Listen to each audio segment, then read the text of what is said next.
The Arab Sugar Daddy and the Beautiful Indian Girl. A novel by Dr. A. Ahmed. This is a one-sided love story between a rich old Saudi man and a beautiful, poor Indian girl. It was written in English and translated into Arabic by Dr.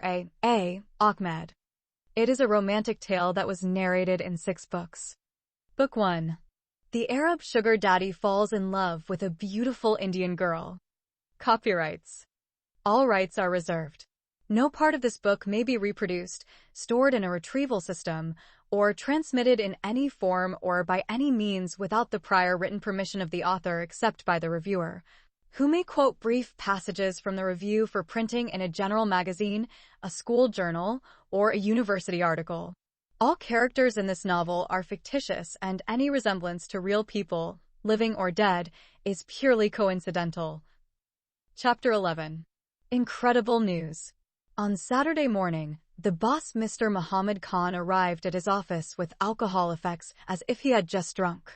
The night before, while he was enjoying his time with his secret mistress who came from Bangalore in her suite at the Oberoi Hotel, he drank so much liquor that the effects did not wear off even after he spent most of the morning trying to recuperate in his office.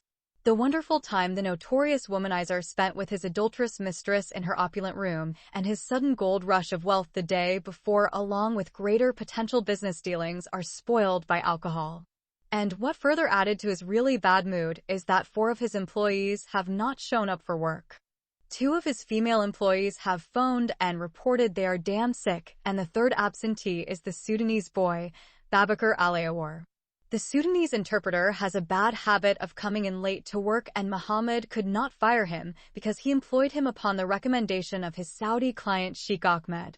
The 4th employee, who has neither shown up for work nor called to report the reason for his absence, is Jamal Khan. The angry boss swore by the name of Allah to divorce his wife if Jamal Khan did not call and report the reason for his absence by lunchtime, or he would fire him. This meant he is going to either divorce his wife or fire Jamal, but not both. It is a common practice among Muslim men that for their decisions to be accepted by others they will threaten to divorce their wives. For that reason, many Muslim wives got divorced for silly reasons. The 5 employees present have heard their boss when he shouted this proclamation of divorce or kicking his absent employee, and they have concluded that Jamal Khan's days at the travel agency are close to an end. After making that irrevocable decision, the wicked boss entered his office and slammed the door shut behind him. The employees are afraid the tyrant will come out of his office at any moment and fire all of them without hesitation. When he did not come back out of his office, they thought their Allah, most gracious and most beneficent, had mercy upon them and saved them from the wrath of a madman. But later, just a few minutes before the lunch break, the 5 employees began to hear their boss shouting in his office, as if he is fighting with the great Satan himself. Everyone began to wonder what is going on in his office.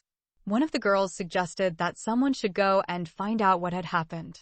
The other employees silenced her and told her if she is so interested in finding out what was going on, then she should go to him and figure out for herself and get fired.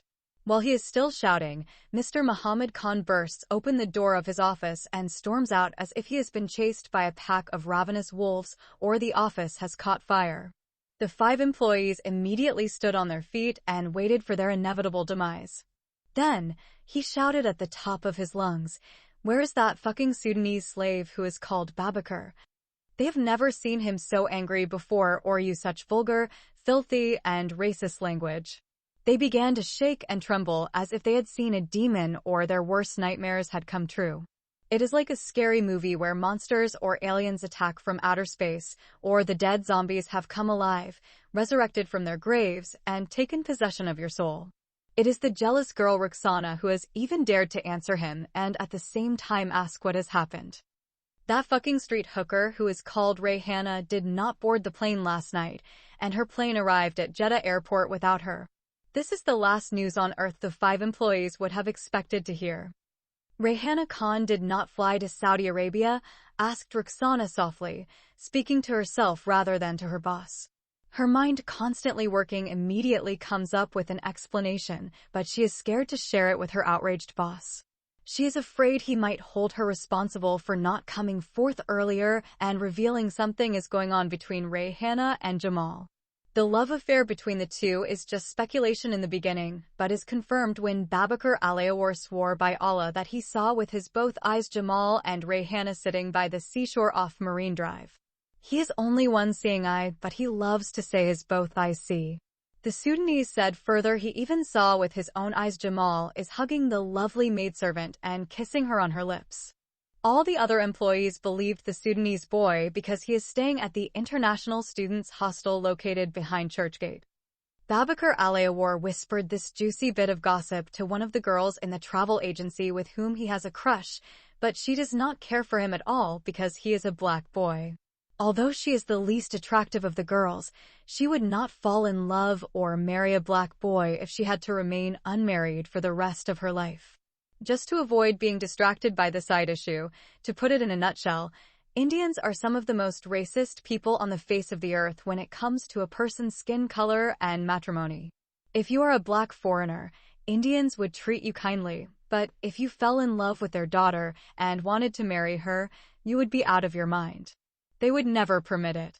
No matter how rich you are and no matter how much you offer as dowry for their daughter's hand in marriage, they would never agree.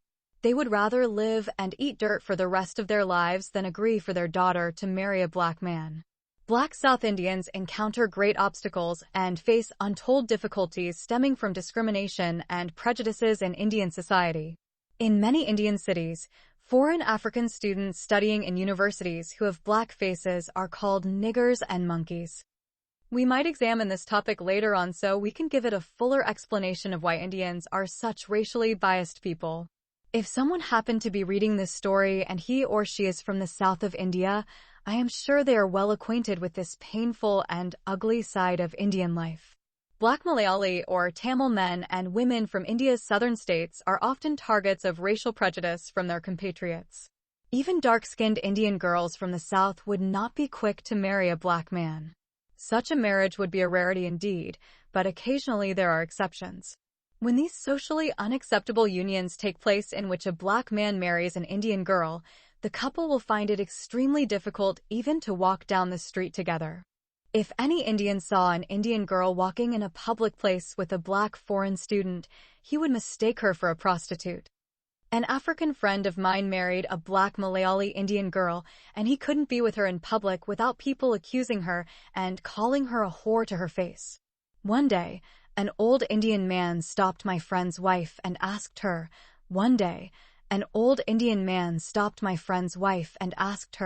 "Daughter, didn't you find a man to marry in India, and that's why you chose this coal-black Negro man?"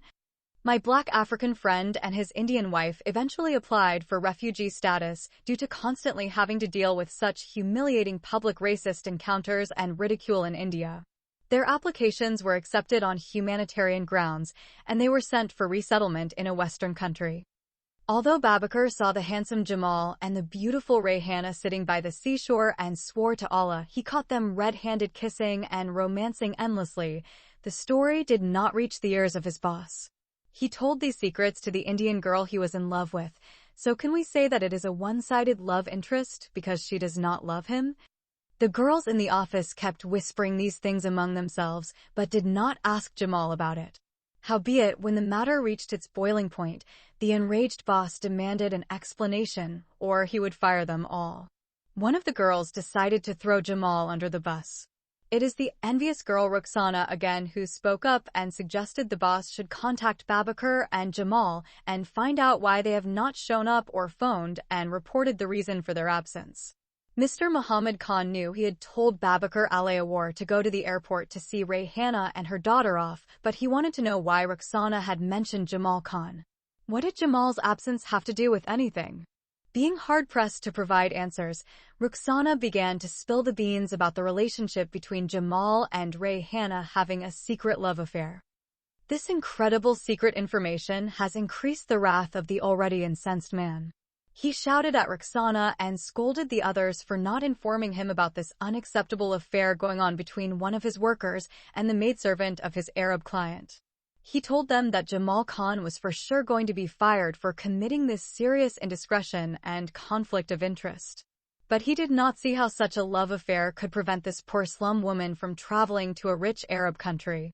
He is a man of calculations, and his business intuitions would calculate the benefits he could reap from having a relationship with any woman. So, his money-minded perspective on life reckoned that anyone in the place of Jamal would never stop his Indian girlfriend from going to a rich country and profiting from such an opportunity. Later, he would expect her to help him to get his foot in the door and follow afterward. Moreover, he understood that Rayhana would not be that foolish woman to throw away free visas and tickets to Saudi Arabia for a life of living in the dirt and having an affair with a poor boy living in the chawls. At the most, she might have sex with him and kiss him goodbye, but then forget all about him when she reaches her promised land, the land that flows with honey and money. Accordingly, Mr. Muhammad Khan told his employees for the time being to forget about the affair of Rayhana and Jamal. He said he wanted to know what happened to that fucking black Negro slave. He wants to know whether Babakar has gone to the airport or not. Therefore, he ordered 2 of his female employees to go to the International Student Hostel and bring to him Babakar Aliawar. He told them strictly that if they returned without him, they would be fired.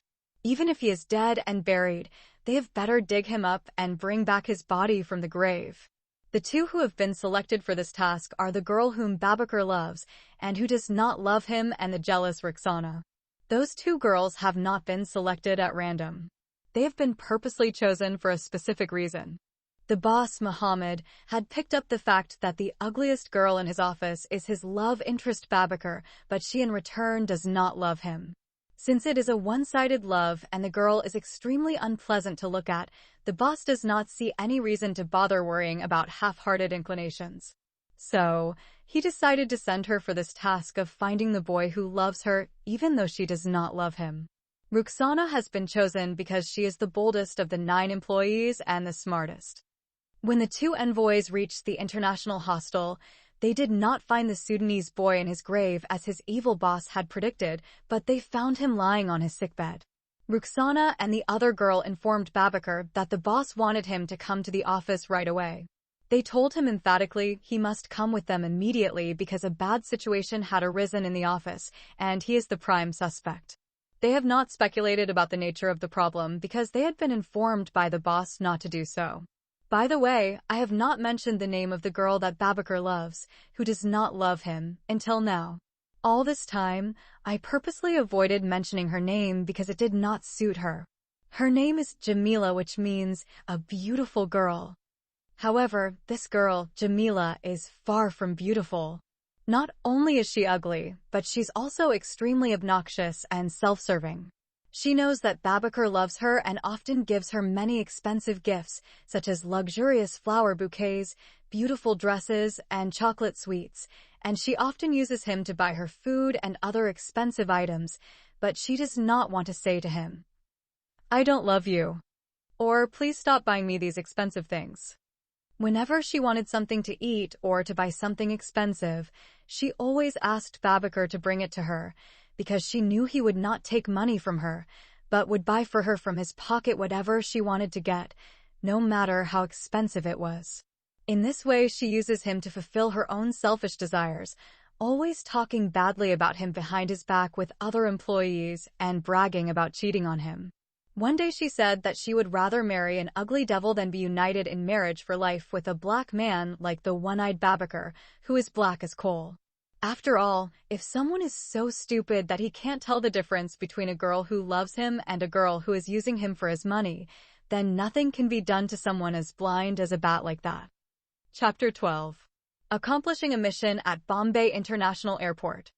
The 2 girls have resurrected the bedridden Sudanese boy out of his grave, his sickbed, and they forced him to come with them and face the devil's advocate. Babakar Aliawar is indeed extremely sick. He is coughing with a severe cold and fever. Despite his sickness, in India, such a small health issue is not considered a good reason for a worker or an employee not to come to work. The Sudanese boy was dragged hook, line, and sinker back to the workplace where his angry boss screamed directly in his face. Although he could not at first discern the meaning of the words his noisy boss was shouting at him, he immediately jumped backward, fearing that he might be strangled to death by this ruthless tyrant. Only after Abd al-Satan Khan shouted the same words over and over again did the Sudanese translator Babakar realize what this dangerous lunatic was yelling. His angry boss demanded an immediate answer for what he did to Rahana Khan and her daughter Ifat at the international airport. Before we reveal just how the Sudanese boy responded, let us first state some particularly important facts concerning the matters of this airport mission case. First of all, Babakar really went to the international airport to bid farewell to the maid and her daughter, but for some reason, he did not see them. He thought he arrived too late, or that Rahana and her daughter, Ifat, did not see him and entered directly into the departure hall. Secondly, he tried to enter the departure lounge, but was prevented by armed Indian police security personnel at the international airport. After the Bombay bomb blasts of the Muslim terrorists that devastated the entire city and killed hundreds of innocent people, the airport authorities stopped allowing non-passengers to enter the departure hall. Those bomb blasts were more powerful and deadly than the explosion that happened recently in the port of Beirut and destroyed half of the capital of Lebanon. Thirdly, as we have already mentioned, Babakar has one blind eye and he has a vision problem in his other eye. During the night, he may not recognize his mother and father if they happen to pass in front of him. Fourth, it was raining heavily when he reached the airport. Like many non-travelers visiting the international airport that day, he stood in the wind and rain for 3 hours until he fell sick. For 3 hours, it rained cats and dogs like a broken water pipe in the clouds. His clothes were soaking wet as if he had jumped inside a swimming pool fully clothed. His socks were soggy like a sponge and his shoes were squeaking every time he took a step. Finally, he learned from someone standing nearby him that the plane heading for Jeddah, Saudi Arabia, had taken off, and he then concluded that his mission was accomplished. Out of mere duty, he waved his right hand to the flying aircraft and felt pleased by doing so. Then, he returned to his hostel. But it took him 2 hours to travel by bus and local train from the Bombay International Airport at Andheri locality in the western part of the city of Mumbai to the International Student Hostel located near the Churchgate station in the southern part of the cosmopolitan city. His wicked boss ordered him to go to Bombay International Airport to help the maidservant and her daughter to board their plane, but he did not give him money to hire a taxicab. So, he traveled up and down for money he paid out of his pocket by bus from the international airport to Santa Cruz station and then took a local train to his final destination. When he removed his wet clothes and shoes and fell asleep, it was 5 o'clock the following morning. Naturally, we would not expect him to rise and shine and be ready for work after having less than 4 hours of sleep. He would have to be at work by 9 o'clock the next morning. If he went to work, he would surely be extremely tired and unable to concentrate because he was sick from standing outside for hours in the humid air while the rain was coming down in sheets and fell over him like a bathroom shower. After truthfully and precisely stating the facts about Babakar's airport saga, let us hear what the Sudanese fellow provided as an answer in his defense. Babakar's boss is furious and shouting indistinguishably and spitting in his face, and he just is not making any sense. Babakar perceived something bad had happened to Rayhana and her daughter at the Bombay International Airport, and the boss is holding him responsible. The angry boss, frustrated at Babakar's lack of response and becoming exhausted from his continuous ranting and late-stage alcohol hangover, managed to catch a breath. He shouted at Babakar again, "What did you do with Rayhana and her daughter at the international airport?" Babakar now understood what the fire-breathing dragon was spewing out of his mouth. A few possibilities popped into Babakar's mind, although he is not able to think clearly due to his sudden bout of sickness. Despite the throbbing pain in his head, he came up with the possibility that perhaps Rayhana and her daughter had missed their flight. The second possibility is that maybe there was a mix-up with the luggage, and the third, Rayhana might have accused him of quarreling with her, and due to that, she lost her luggage or missed her flight. He quickly rejected this last silly thought because he did not meet her at the airport, so how could Rayhana possibly accuse him of quarreling with her? Fearing that he might be fired if he told the truth, Babakar quickly came up with a story that was half truth and half false and narrated it to his boss and colleagues. The story is simple and straight to the point. He truthfully said that he went to Bombay International Airport but did not meet Rahana and her daughter Ifit face-to-face. He was unable to meet them because airport security did not allow him to enter the departure hall. And here the false story begins. He claimed that he saw Rayhana and her daughter through the glass barrier at the airport while they were standing in line inside the departure hall. Of course, if Rayhana and her daughter Ifit stood 1 meter in front of him, he would not be able to recognize them, as one eye is blind and the other eye is semi-seeing. Then he added something extra to make his story more convincing. He said that he waved to them with his right hand while he was standing outside the departure lounge, but Rahana did not wave her hand to him because she was busy talking to an Indian woman who was standing in front of her in the queue. Then Babakar ended the story by saying in an emotional tone of voice, "Her cute little daughter Ifit saw me and waved to me with her little left hand through the glass." This story seemed to satisfy the infuriated boss and the other employees, and they were collectively convinced he had fulfilled his airport mission assignment responsibly. Muhammad Khan is like a person drowning in shallow waters and willing to hold on to anything to save his life and the life of his business. His mind started working like clockwork once he heard Babakar's convincingly phony story. He concluded that Rayhana and her daughter had boarded the wrong plane. He knows it is common due to overcrowding at Bombay International Airport that sometimes passengers are sent to the wrong gates and boarded the wrong planes. He recollected a case of an African boy who bought a ticket from his agency and was flying back to his country of Kenya. At the airport, he was sent by mistake to the wrong gate and flew to Paris City instead of Nairobi City. The flight crew of Air India had to take care of him for 5 days until they could fly him back to Bombay. During those 5 days, the lucky African boy flew without charge with Air India from city to city throughout Europe, and they provided lodging for him at 5-star hotels. Finally, the boy was put on the right plane and sent to his correct destination in Nairobi. Therefore, Mr. Muhammad Khan thought Rayhana and her daughter were most probably flying in Air India somewhere in Europe or Africa or enjoying delicious meals in a restaurant or a 5-star hotel somewhere in America or Australia. As soon as this fairy tale was hatched by the Sudanese interpreter Babakar, Muhammad's face grew less tense and became less distorted. Nevertheless, the boss still has a serious problem on his hands. He returned to his office and took Babakar with him as an eyewitness to the still-developing story, which he decided to convey on the phone to Sheikh Faiz bin Ahmed. He picked up his phone and dialed the number of his client in Saudi Arabia and narrated to him this wonderful story that the Sudanese interpreter Babakar had just recounted to him. He added some lies to it to make it more persuasive. He claimed fallaciously that he phoned a top officer at the international airport himself and investigated the matter of the maidservant and her daughter. From this reliable source at the airport, he came to find out that Rayhana Khan and her daughter Ifit Khan had boarded a plane by mistake and were flown to Mauritius. From Port Louis, the course of the Air India plane would fly to a few African cities such as Cape Town, Lagos, Nairobi, and Abidjan. Then it would return to Bombay. It might take 5 to 7 days before Rayhana and her daughter would be back in their homeland. Continuing the lie, Muhammad said, "I am trying with the help of some very high officials at the Bombay International Airport to get hold of the captain of that plane and request him to transfer the misplaced Indian passengers in another plane heading to Jeddah." In this way, Sheikh Ahmed got suckered into these 2 fake narratives of Babakar Alayawar and Mr. Muhammad Khan and decided to wait a few extra days for his lovely maidservant Layla and her cute daughter Ifit to arrive at the Jeddah International Airport. Chapter 13. The arrival of the Indian Layla at the Jeddah International Airport.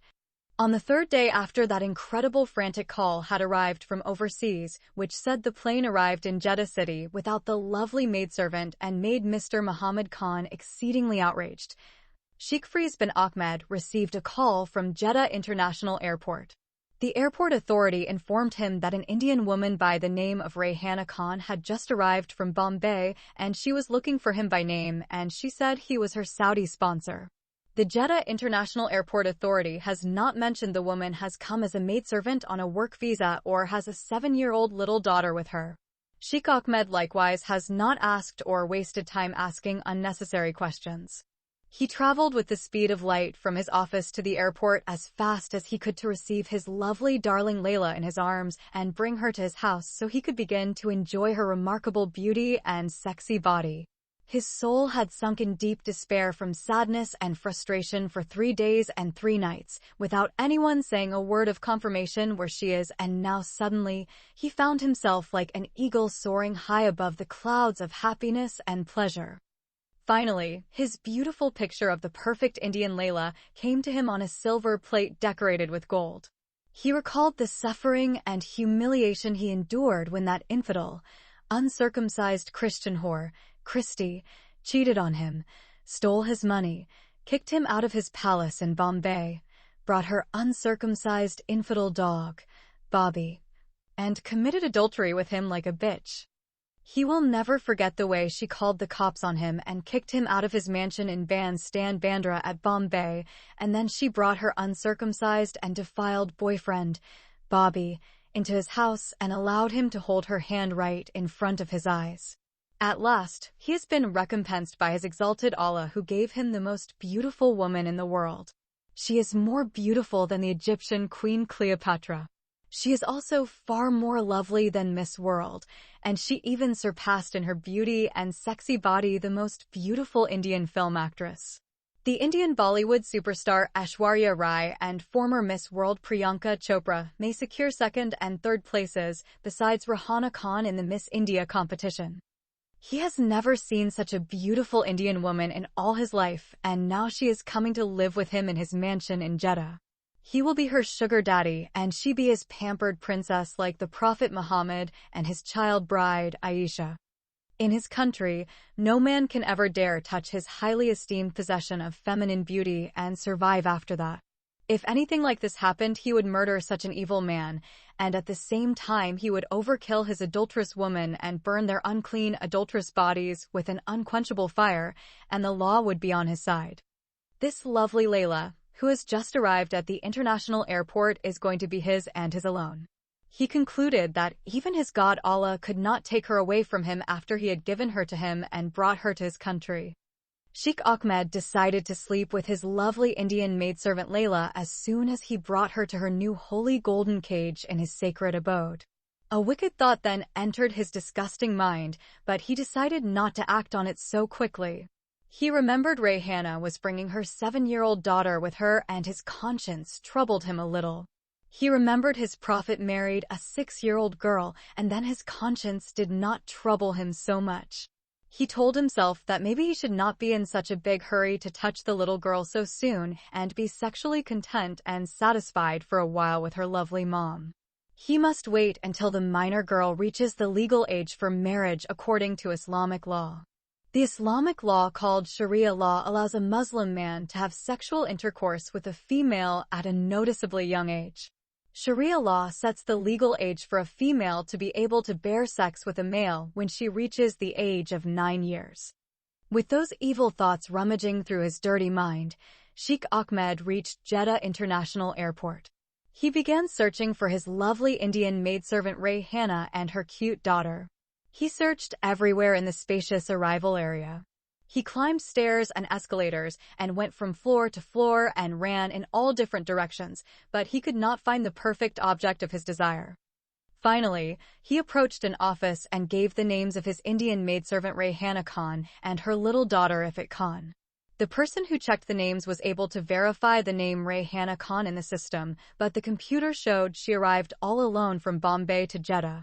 Sheikh Ahmed was a bit puzzled when he learned his maidservant Rayhana Khan had arrived without her daughter Ifat Khan. He is quite certain that he had sent another visa for her 7-year-old daughter. But his joyful heart rejected this puzzling dilemma and asked the official to announce the name of his Indian maid, Rahana Khan, over the intercom system, to direct his beloved Layla to the office, where her Saudi sponsor or her sugar daddy, the Arab Sheikh Fayez bin Ahmed, was waiting for her. Nonetheless, his joyful heart dismissed this puzzling dilemma and he requested the official person to announce his Indian maidservant Rayhana Khan's name over the intercom system to direct his beloved Layla to the office where her Saudi kafil or sponsor Sheikh Fayez bin Ahmed is waiting for her.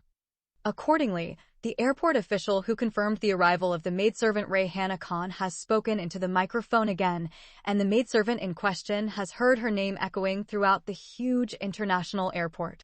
She came holding her Indian passport and her maidservant visa to Saudi Arabia along with a small luggage bag in her hand. The bag she has brought with her from India is as small as the school backpack of a 7-year-old female student. The Indian maidservant located the office where her name had been announced and showed her valid Indian passport and maidservant visa to the Arab officer at the front desk who broadcasted her precious name. Sheikh Ahmed did not recognize her when she walked inside the office. When the airport employee told him, "This is your maid, Rayhana Khan," the old Arab sheikh could not believe his eyes. His heart had almost stopped and his body was paralyzed. When his brain started working again, his entire body from head to toe began to sweat and shiver like a decrepit old man. This great shock occurred because the elderly Saudi man had never seen such an extremely ugly Indian woman before in his entire life. She is short and thin and looks like a male, not a female. Her color is black like burnt coal. Her eyes are as large as golf balls and look like they're about to pop out of their sockets. She appears that half of her teeth are missing even though her mouth is closed. She is old and appears to be in her late 50s. Her nose is small and pointed, like the beak of a flying hawk. In short, she incredibly and unbelievably ugly. Chapter 14. The incredible outpour of vulgarity. Sheikh Faiz bin Ahmed has concluded that he has been cheated and robbed of his money by Mr. Muhammad Khan.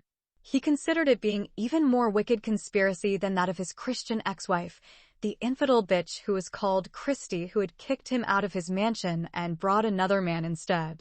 Consequently, he took out his cell phone and dialed the number of the travel agency the same day the extremely ugly Indian woman arrived at the Jeddah International Airport and falsely claimed to be his lovely maidservant, Rayhana Khan. When the phone of Mr. Muhammad Khan began to ring, he happened to be lecturing the two girls who supposedly fell sick purposely on the 2 previous days of Friday and Saturday and did not show up for work. Although the 2 girls brought a recognized medical doctor's excuse, he refused to believe them and accused them of forging those medical documents. One of the 2 girls is crying and begging him to believe her story. The other girl is weeping and waiting for the first girl to finish pleading her case so that she can also beg for mercy. Added to this dire climate is the absence of Jamal Khan. For the 3rd day, he has not come to work or reported the reason for his being absent from work. Jamal has not shown up for 3 days, and this fact has increased the merciless rage of the unforgiving boss. In addition, the notorious womanizer had also quarreled with his wife at home after she accused him of having a secret love affair with one of the girls in his office. The wife's accusation is based on practical evidence. For 3 consecutive weeks, he did not sleep with her even though she begged him to take her to bed and make love to her. Every day he pretended to be so damn tired and had no strength for sex. But the truth is that he is sleeping with teenage hookers of Colaba and other young street women, and of course with his mistress from Bangalore. That wealthy woman is married to another man, but she is also cheating on her husband. On top of all this, the devil incarnate boss could not figure out what had happened to the lovely maidservant Rayhana Khan and her cute daughter Ifat Khan. When the phone kept on ringing, Mr. Muhammad Khan took out his cell phone and looked at the number that unceasingly kept on calling him. He recognized the number to be that of Sheikh Ahmed, and he purposely ignored the call. For 3 days, he is avoiding his phone calls because he has not yet figured out what has happened to the lovely Indian maidservant Rayhana Khan. Then he heard the phone in his office begin to ring and went on and on ringing. He ordered the Sudanese boy Babakar to go inside his office and answer his phone on the desk. He never trusts or allows anyone to enter his office when he is not there except the Sudanese boy. He never trusts his Indian people. Muhammad Khan had spent a few years living in Saudi Arabia where he made some money and returned to India and invested his savings in his own travel and recruitment business. During those years, he theorized that the most honest people in the Muslim and Arab world were the Sudanese. For that reason, he always trusts his Sudanese employees more than his Indian employees.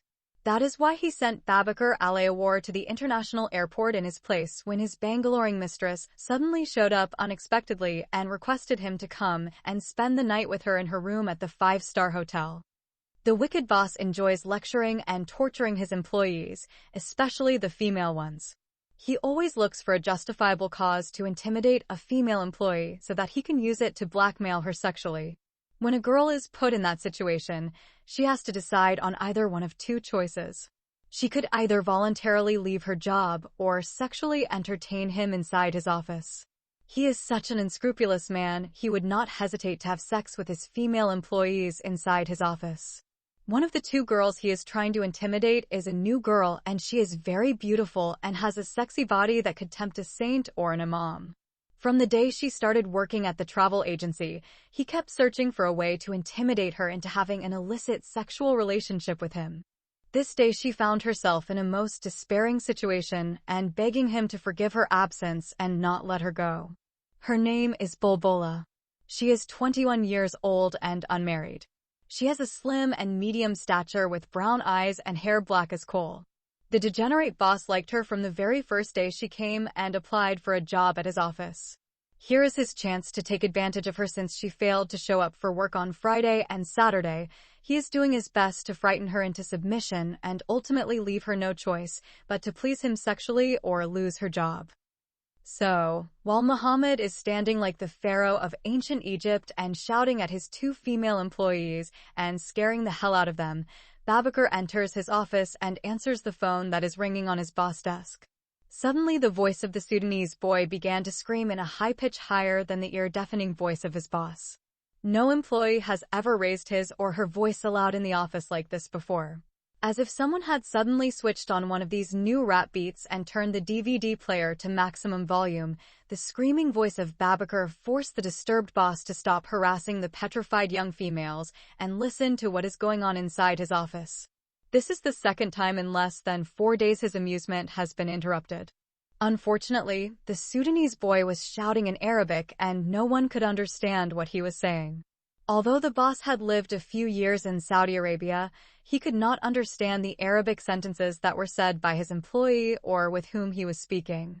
His first reaction is to run to his office, snatch the phone from Babakar, and choke him to death for daring to shout in his office, and worse, he is screaming at one of his most valuable Arab clients. Before he could turn his thoughts into actions, Babakar sprung like a surface-to-surface missile that had been fired out of Muhammad's office and broke the incredible news in front of everyone. Shall I say it is startling, to say the least, so startling everyone stared at him in amaze? For a few minutes, you could hear a pin drop.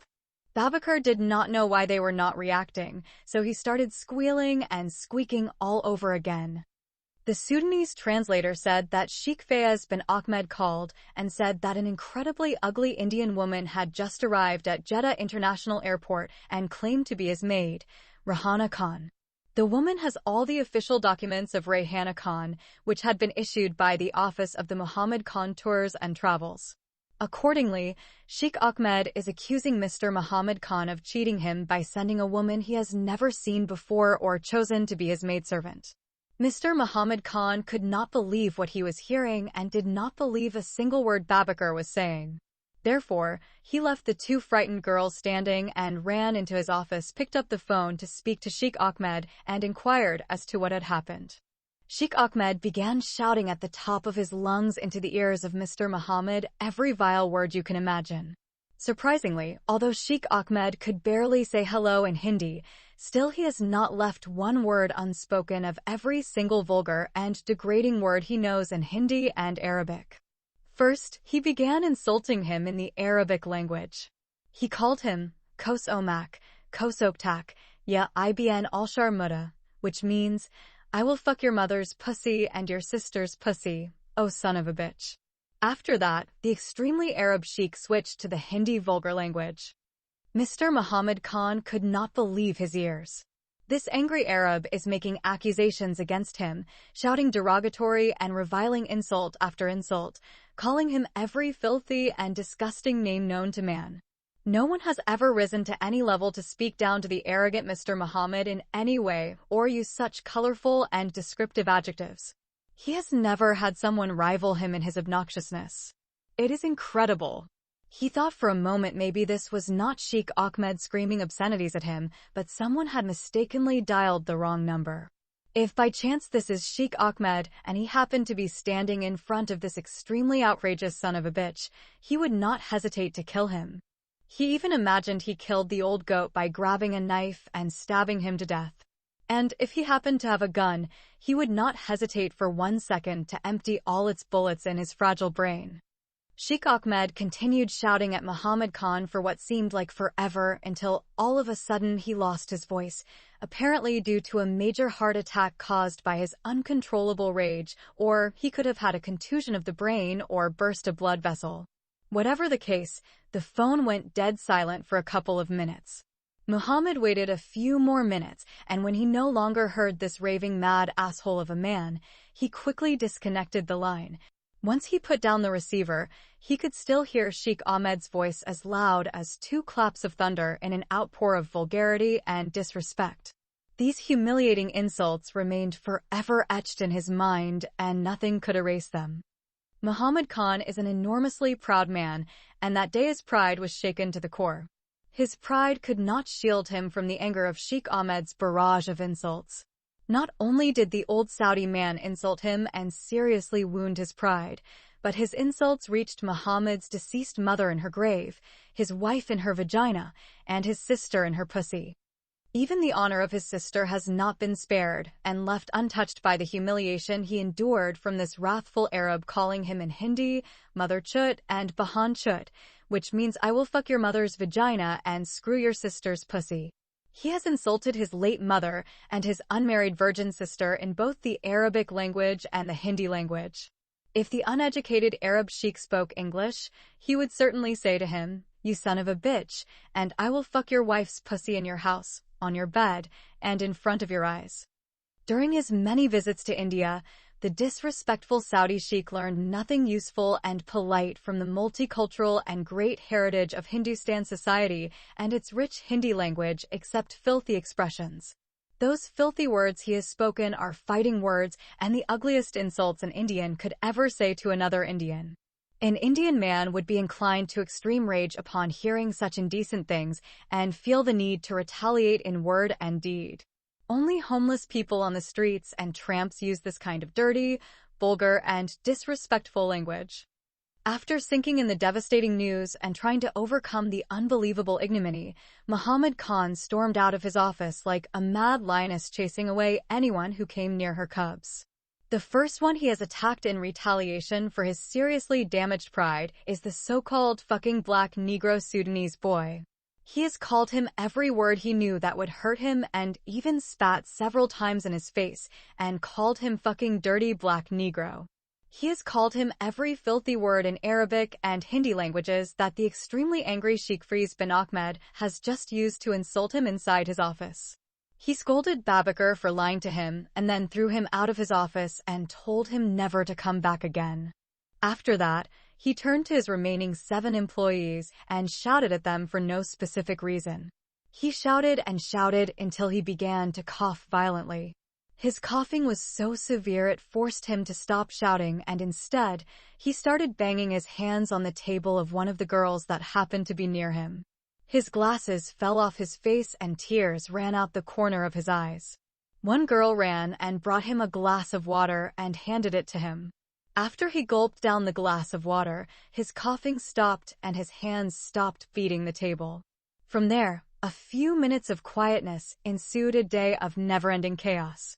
The employees have never seen their boss extremely angry this way before. They expected the next time he could open his contemptible mouth, he would kick them all out of his office.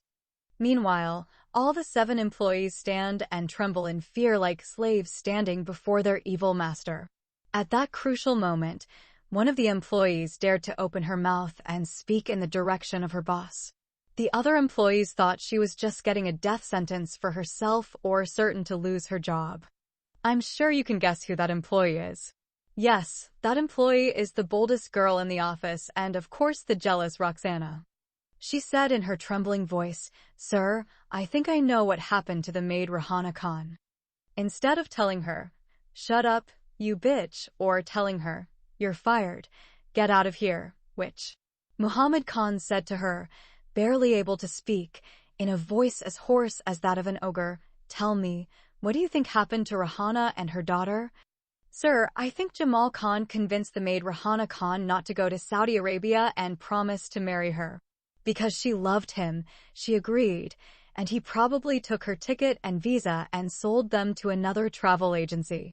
Then that travel agency sold Rahana Khan's ticket and visa to another very ugly Indian woman. That woman traveled to Jeddah and claimed to be the Indian maid, Rahana Khan." "You are quite right, Roxana," the chief shouted in the hoarse voice of the ogre. "Now, I want you all to go to Jamal's hut and find out what he's up to. If you see that Kalaba Street whore called Rahana Khan in his rat-infested shack, just call me and I know what I'm going to do to him because he cheated on me and stabbed me in the back with a poison dagger that almost ruined my business." Chapter 15. The Wicked Boss and the Innocent Female Employee. Immediately, the 7 employees began to prepare themselves for this life-and-death mission. All 6 girls gathered their handbags and emerged from behind their tables. The last man standing on his feet who has not yet been fired is a young man by the name of Javed. He is the first one to reach the door and emerge from it. Of the other 2 male employees, one has been fired and the other is absent, namely Babakar and Jamal. The girls followed behind the 3rd male employee, Javed, one by one in succession as if they were students lining up for lunchtime in the school cafeteria. Before the last employee could get past the door frame, the devil incarnate, the cunning man and conniving weasel with his cracking voice and spots, changed his mind and shouted, "Wait a minute." The long line of female employees came to an immediate halt.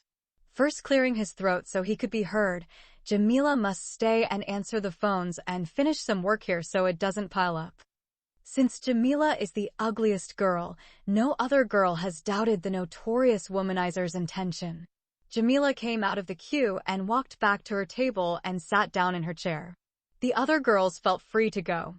Howbeit, the wicked boss changed his mind again, and this time asked his favorite female employee to stay behind too.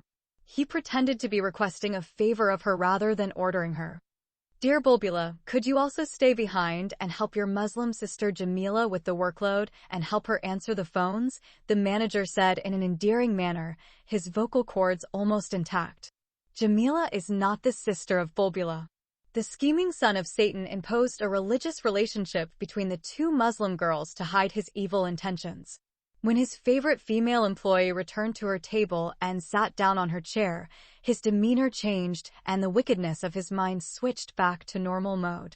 He shouted to the other employees and ordered them to go search until the ends of the earth, that son of a bitch, Jamal Khan, and that prostitute of Kalaba Streets, Rayhana Khan. When I get my hands on them, I will skin them alive and burn their bodies on a stake high enough to light up all of downtown Bombay. When the 5 couriers went about carrying out their fact-finding mission, they carried with them the heavy weight of death upon their consciences. The boss then returned to his office. He sat down in his oversized armchair and pressed the bell to call in the peon boy. The peon is not allowed to sit inside any of the 2 offices. He has to sit outside on a small stool. His duties are to respond whenever he hears someone ring the bell and do whatever he is told to do by the others. He also serves as a guard and janitor cleaning the office. He has to come every day at 8 o'clock in the morning and clean both the front office of the 9 employees and the office of the boss. He is a watchman, a janitor, and a peon doing the work of 3 people, but only getting paid for the job of 1. That day, when the peon came in, Mr. Muhammad Khan gave him 300 Indian rupees and instructed him to go to the liquor store and buy for him a bottle of Black Level whiskey. Black Level is a finer brand of Indian whiskey. There is a popular form of liquor in India called Daro. Daro is a cheap type of illicit alcoholic beverage that is usually made in the chal houses, brothels, and slum shacks and sold for little money. All over India, it is illegal to make Daro, but some people in those poor houses and huts take the risk and make this acid-like liquor. The bottle or container of this acid-like liquor has no label, so no one knows the exact percentage of alcohol in it. From its effects, one could guess at least an alcohol content of 70 to 80%. With an alcohol volume that high, A person consuming even a small quantity of Daro would lose his senses and behave like someone mad. He might urinate and defecate in his clothes while he is sleeping on his bed or lying unconscious on a street or a filthy sewer. The Daro is like the moonshine liquor in the States. Moonshine was originally a slang term for high-proof distilled spirits that were and continue to be produced illicitly, without government authorization. Distilling such spirits outside a registered distillery remains illegal in the United States and most countries around the world. People under the effects of Daro can find sleeping on the streets, near garbage bins, gutters, or just about anywhere. If you took off their clothes or ripped the skin off their flesh, they would not wake them up. It would be just as if they had been put under general anesthesia to undergo a serious operation. Drunkards love to test it before they purchase it. There are two methods of testing Daro. The first method is when the buyer asks for a half glass of Daro from the seller, and then he throws it over his head. If one drop fell on his head, he would not buy it. It is said that good Daro is expected to evaporate like water and become smoke immediately upon throwing it into empty air. It is said the good Daro is expected to become like smoke immediately as soon as it has been flung into empty air. In the second method, the drunkard must light a match and expose the quantity of it to a small flame. If the Daro shoots out like a rocket or firework when lit, then it has passed the test with a positive result and he would purchase it. The evil boss Mr. Muhammad Khan is a drunkard, but he does not drink Daro. Although he still had intense anger in his heart because of the humiliating insults of Sheikh Ahmed that were ringing in his ears and the passionate love adventures of the traitorous employee Jamal Khan and the so-called slum prostitute Rahana Khan, he felt that he needed a drink to calm his nerves, and this would be the same treatment and assistance to allow him the ability to begin to repair his injured pride. In addition, he has an evil plan developing in his corrupt mind, and only when he is drunk can he begin carrying out this carefully thought-out evil. So, when the messenger brought him the bottle of black level liquor, he swiftly emptied 1/3 of it in his gut. Most of the drunkards in India like to drink their alcohol pure without mixing it. They believe that undiluted alcohol would give them a faster kick than a mixed one. When the demon participant emptied half a bottle of black level down his throat, his eyes became redder than the redness of hot pepper or hot sauce. He looked as if someone had punched him in the ugly face, or that he had been in a fight with Satan the devil and lost. Then he left his office and pretended to regret the expulsion of the so-called black Sudanese Negro slave. Babakar Alayawar. The alcohol has given him a false sense of remorse, and his mood changed from ugly to kind and courteous. Politely, he requested the ugly girl Jamila go to the international students' hostel and ask Babakar to come back to work. He even asked her to apologize to him and say how sorry he was for what he said and did to him. When the ugly girl Jamila took her bag and left from behind her desk, the beautiful girl Bulbula also stood up and said to her boss, "Sir, can I go with her?" "Why?" Muhammad shouted at Bulbula, which caused her to jump backward. "Are you a little girl afraid that some thief will come and steal you or a bogeyman will appear and eat you?" "I don't mean that, sir. I just thought you might allow me to go with Jamila." "And who is going to answer the phone calls if both of you go?" The beautiful Bulbula is afraid of being left alone with this hideous human monster and perverted sexual predator. She has heard from the other girls in the office that he is a notorious womanizer and cheating on his wife. He frightened her so by the alarming tone in his voice, she felt she had no choice but to sit back down in her chair and stay behind.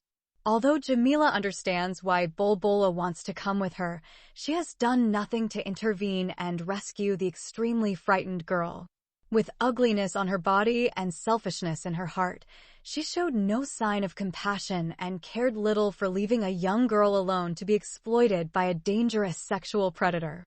In the third world, there are 3 kinds of public institutions more dangerous to the public than the 10 most wanted fugitives in the world. They are the school teachers, workplace employers, and policemen. If a suspect fell into the hands of the police, he would be beaten up and tortured to the point of death. In India, very often suspects had been brutally killed during interrogations by police extortionists. If the suspect happened to be a female, she would be gang raped by the male officers who took her in for interrogation. Sometimes, she might be gang raped by 4 to 5 police officers. Most of the school teachers, especially in male-dominated Arab countries, sodomize their young students. Some of them confidently boast about their evil acts among their just as wicked friends.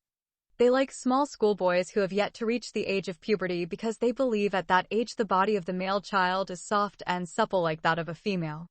School teachers are the least paid of all government employees. Most of them cannot afford to marry girls, and for this reason, they go about satisfying their sexually frustrated desires by forcefully sodomizing their pupils. In Islamic social environments where there is strict gender segregation, there is a large gap between males and females.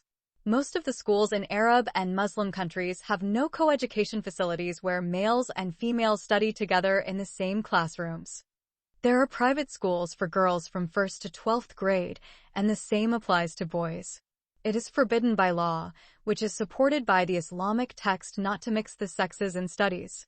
Some Islamic countries, such as Afghanistan, Somalia, and Nigeria, prevent girls' education, and therefore they are not allowed to go to school at any age, and they have to remain illiterate throughout their lives. This segregation of the sexes and other economic factors increase the resulting homosexual and sodomy tendencies, which lead to small male students being raped by their school teachers and older boys. This problem is also facing girls in their schools and homes. Many of these sexually frustrated female students become lesbians and have sex with their female lovers. A female teacher in Saudi Arabia said in an interview on a TV channel that 80% of her female students confessed that they had sex with other girls. Other operators of this moral decay are employers in workplaces and business owners. They specialize in taking advantage of their lofty positions to harass those under their control. 90% of public servants and employers abuse those in their employ. This abuse of power, as we are about to see, is worse in the private sector than in the public sector. The devil incarnate Muhammad Khan has his own private business. Therefore, he has no higher authority to hold accountable or any chain of command through which his employees can file a complaint against him, such as a labor or employee union. Consequently, after the ugly girl Jamila had left, Muhammad Satan Khan returned to his office and drank some more from his bottle of Black Level whiskey. After becoming drunk like a street thug or criminal crook, he pressed the button of his janitor's bell and called him to come in again. When the peon came in, he told him not to allow anyone to enter his 2 offices. If anyone asks him the reason, he should tell them the boss is in a private meeting with an important Arab client. He also told him not to allow any of his employees to come in if they returned sooner than expected until he heard directly from him. As soon as the peon left, Muhammad picked up the phone receiver, dialed the number of the pretty girl Bulbula, and ordered her to come to his office at once. Bulbula's heart started beating so hard that she thought she was going to die of a massive heart attack. The first thought that came to her mind is to take her handbag and run for dear life and protect her virtue and virginity from being robbed by a wicked boss. It is crystal clear to her that when the ugly girl Jamila left, her deceitful boss had an evil intention in his dirty mind. She recognized his wicked intentions from the start. She knows that he isn't the kind of boss who would fire an employee and so quickly feel regret afterward, let alone apologize and ask him to come back. This is just an excuse to get rid of the ugly Jamila so that he could be alone with her. This is a very pivotal moment for Bulbula and an awful trying situation. She is having great difficulty trying to help provide for the needs of her family and has a huge obligation to shelter in her small chawl house. She knows that if she runs away today, she will have to run away tomorrow. She will always find herself running everywhere she goes. There will always be a reprehensible man with an unfair advantage over her. She will either have to compromise her dignity or run away and keep what belonged to her. She remembered how her mother was firmly against her decision to go out of the house at a young age and work in a place full of males. She disobeyed her mother because her brothers and sisters were considerably younger than her and could not work without leaving school. Her father died, and the entire burden fell on her mother alone. Her mother has been working like a machine in hundreds of houses for a long time and still cannot make enough money to feed all her children and send them to school. When her mother could no longer make enough money to educate them all by herself, her last resort was to remove her sons and daughters from school and send them to work. At that time, Bulbula had completed grade 9 and she knew how to read and write. She asked her mother to allow her brothers and sisters to continue their education, and she volunteered to work with her so they could have extra income to meet the needs of their big family. The mother accepted her daughter's suggestion and began to take her with her to work in rich people's houses. At that time, the mother had no fear for her daughter's welfare because she was with her everywhere she worked. What a pity, when the greatest enemy of the poor, a terminal illness, attacked the mother and rendered her unable to work or defend her daughter's honor. The family became poor without a single penny to live on. While the mother was lying sick with cancer in a government hospital for the slums and outcasts, Bulbula and her brothers and sisters had nothing to eat. At first, the sick mother told her 3 little sons to either go find some kind of work to do and bring money home to feed their sisters or stand on the streets and beg. Bulbula's new jobs are few and far in between, and if her little brothers left school for a life scrounging on the streets, they would become prey for the Bombay underworld gangsters who are called Gondas to recruit them in their gangs. Whenever children fall victim to the streets, gang members would blind their eyes with hot oil or chop both their legs or hands and use them to beg for money and take what they collect. If children are fortunate enough to escape this type of initiation, they will become part of a gang of juvenile delinquents on the path to becoming career criminals. After the mother became seriously ill and could no longer work, Bulbula decided to take on the entire responsibility of caring for the family herself. Her mother told her not to go to work in the homes of rich people because, at a young age, she might get raped. Bulbula listened to the advice of her mother and stopped going to the houses where she used to go to work with her mother. She told her mother she would find a job in a respectable place where no one would harm her. When she found a job at a travel agency, her mother was not happy to learn that her daughter would be working in an office with men. Bulbula told her mother that she was not the only girl in the travel agency, but that there were 5 other unmarried Muslim girls working with her in the same office with 3 respectable young Muslim men.